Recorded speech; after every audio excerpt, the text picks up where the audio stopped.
Nii, tere, hea Silicon Valley.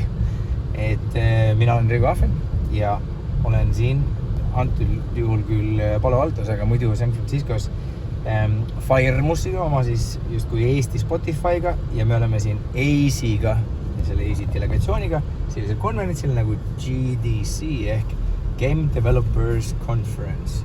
Ja ma olen siin selleks, et raalida, kas mängutootjatel, kellel igal juhul on fonogrammi õigusi, on huvi digitaalselt levitada seda oma kulda siis Firemusi kaudu, et tekitada siis selline ekstra kanal superfännide jaoks, kelle jaoks Firemus justkui loodud on. Ja praeguse seisuga tuleb välja, et on huvi ja tasub levitada. Käisin eile isegi ühel kontserdil, kus oli 3000 inimest. Seesama härra dirigeeris, kes on dirigeerinud ka mängude salvestussessioonid ja siis 3000 inimest röökis nagu ratta peal, kui tuli järgmine lugu järgmise arvutimänguga.